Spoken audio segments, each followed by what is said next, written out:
hosts, my friend. Don't worry. Your story is good. There is an imposter among us. Time to reject you.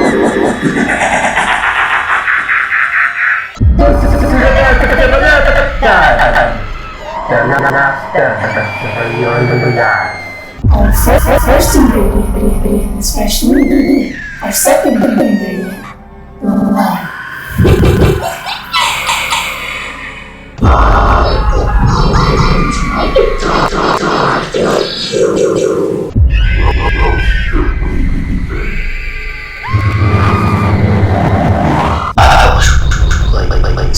I now seek to take back what was lost. If y'all have not seen the most recent video on my channel, the last video, it should be the Dreadbear's Dystopian District Character Introduction Showcase. You should go watch that video. But for those that have not, that project was based off like the character mini trailer animations for the upcoming movie release Wonderland. At the time of this video being recorded, or should I say this voice, the movie releases February 12th on demand. So, for those that have not seen it, it's a concept, so it might not become an actual thing in like in a FNAF fan game or something, of course, you know. However, you might have a question. How did I come up with all this stuff, and what about some trivia and behind-the-scenes stuff? Well, this is the video. Ladies and gentlemen, Dreadbear's Dystopian District trivia and behind-the-scenes. Okay. So first off, let's start off with some of the more general behind-the-scenes facts. The character concepts for both Jeffrey and Frida were actually created back in early 2020 before I switched to my gaming PC. They can both be seen in this older artwork that I posted a while back on my Steam.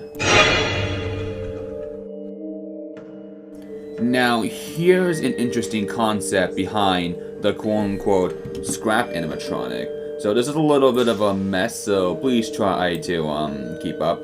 So there was originally a different concept for this project in which Marcus Klastos was not supposed to be the original scrap animatronic. In my original plan for this project, there was actually supposed to be an older version of my OC dating back to the beginning of 2019 that would be the scrap animatronic.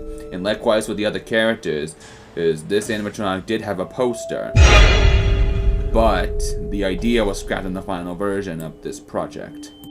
If you've watched the entire video of the character intro showcase, you'll notice that there are 2 cutscenes used in the FNAF 2 ambience. This is obviously based off of the FNAF 2 cutscenes that appear in the game before the menu and after you beat each night. Another little tidbit, in the FNAF 2 cutscenes, if you look at the top left corner, right when the static takes over the screen where the screen goes black, there's usually text. For the first cutscene in FNAF 2, the text is but in other nights, I believe it's me, as in Golden Freddy. Now, for the cutscenes that I put in this, I actually did put text in there to reference some of the other content that has appeared on my channel. If you look at the first one, it says, "Stop using that pun," a reference to Long Live the Pun King. Trust me, if he was a frog, it'd be quite dreadful.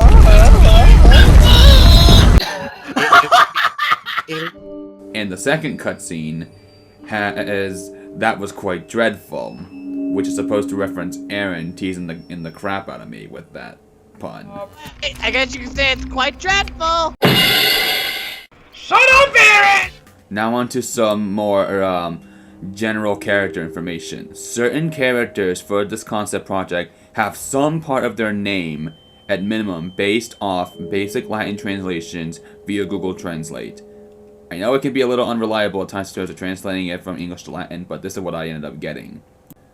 Egat's last name, Agestas, is a translation of bunny in Latin. For Corvus, his entire name is based off of a Latin translation of Dark Raven. The translation reads, Vulpes corvum vide tenebras. Corvus comes from corvum, and tenebrae comes from tenebras. Carabellus' last name is a translation of cute in Latin. But cara is Spanish for face, and if you translate both of the languages, it technically translates to cute face for Carabellis. Marcus's last name is Clastos, literally meaning broken in pieces, which is somewhat accurate of his character, seeing that he is the scrap animatronic. Lunar Locust's last name comes from a Latin translation of space.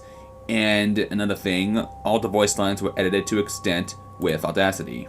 My voice lines were the first created for this project, while Mario's were the last voice lines.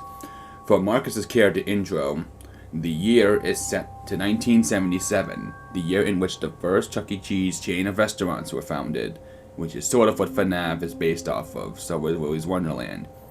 Before the establishment became known as Dreadbear's Dystopian District, it was originally known as Marcus's Marvelous Lounge, if you've watched Marcus's character intro.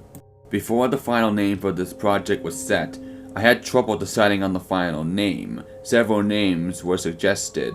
All the following titles that were not used have my possessive in front of it. So, the possible ones I could have used were Dreadbear's Twilight Dystopia, Dreadbear's Dreadful Dystopia, or Dreadbear's Dark Domain. All three of these names were considered for the final name of the project, but Dreadbear's Dystopian District was ultimately settled on. Let's get on to the character trivia. Starting off with Marionette, the dancing marionette. He is the dancer animatronic of the establishment. Marionette's name is obviously derived from marionette, which is why his base is a marionette model from FNAF 2. The name Mario might come from Super Mario from Nintendo, but in actuality, the name Mario actually means bitter. Mario is supposed to be based off an Italian dancer, not just by his name, but also by his physical appearance. If you're not able to tell, his colors, red, white, and green, are supposed to be based off of the Italian flag. Let's move on to Egad Augustus. Egad is the rockstar guitar player animatronic of the establishment. He is known as Rockstar the Rabbit because of his voice actor, Funtime by Bon Koopa 098, or Chris. On his channel, however, he ran a Gmod series known as Rockstar Gmod. Another thing, Egad's color scheme is partially based off a species of bunnies known as the mini satin rabbit. This species of rabbit can have a color scheme similar to that of Egad's. Egad's voice line, the evil one that is based off of one of Rockstar Bonnie's voice lines in Ultimate Custom Night. I found my guitar, now reach for the stars as I plunge it through your heart.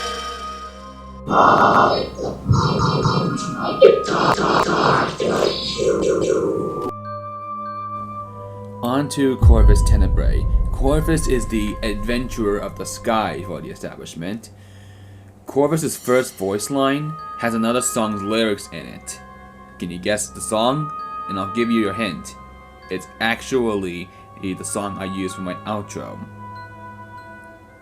If you haven't figured it out, it's Fly Away by the Fat Rat. Come and fly away with me. Come and fly away with me. Corvus's second voice line, or the evil one in this case, is literally a line from the 19th century poem known as The Raven by Edgar Allan Poe. The line is, "Quoth the Raven, nevermore." Corvus's bass is Stone the Crow from the FNAF fan game Pop Goes. Now for Marcus Clastos. Marcus's bass is Ennard with a withered suit. Marcus is solely inspired by AJ Markle, with his first name, color scheme, and the fact that Aaron voiced Marcus. And Marcus was the establishment's original mascot before Dreadbear took his place. On to Jeffrey Jazzbear. Jeffrey is the jazz musician animatronic of the establishment. His color scheme in the prototype artwork was more akin to the Derpy Fresque righty model, the opposite of the lefty model which I use for my OC, and Jeffrey's bass is the righty model. In the original poster, however, Jeffrey's instrument was a trumpet, indicating he was a trumpet player, but in his mugshot for this current project, he's actually been changed to a saxophone player. We're on to the last few, so we'll get this out of the way quick. Now, Cara Bellis is the cooking animatronic of the establishment, if you couldn't tell by her character intro, because the background of that poster is a kitchen. Kara's base is Cindy the cat from the FNAF fan game Five Nights at Candy's. Lunar Locust is the space adventure of the establishment. He is supposedly the most generic character, as his base is simply an Among Us suit with righty arms. Last is Frida.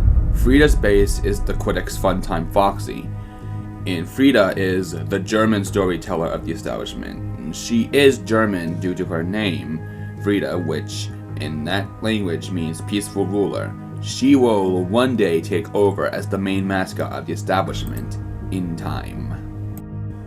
Alright everyone, so that was all the behind the scenes facts and trivia regarding Dreadbear's Dystopian District character intro showcase.